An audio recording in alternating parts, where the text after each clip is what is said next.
Hey there, so in this video I'm just going to show you how you can use Google Drive to convert images and create them immediately downloadable on the internet. So what I mean by that is when you create an image with GPT 4.0 images or whatever it is now, typically it creates it in binary format and you need to store that somewhere to immediately download it again, right?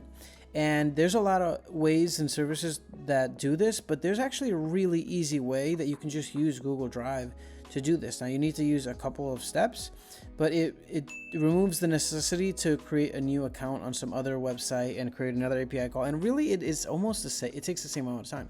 So what I have here is I have my prompt, then I create the image, and then I have it convert. Obviously this is an n8n. I create the image, and then getting a phone call. And then I create the node to convert that image into a file.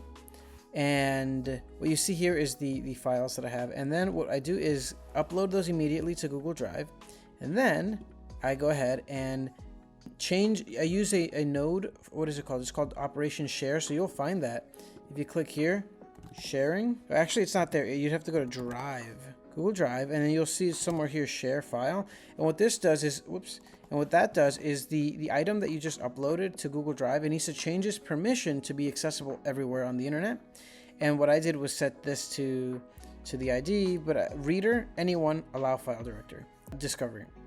And then on the next step over at OpenAI, all I did is very simple. For the URL, check this out: https drive.usercontent.google.com/downloads-id, and then this is it. So this is basically it. So what you do is this is the variable of the file ID that you get that when you upload the file. So it's pretty simple. All right, that's about it. Thanks.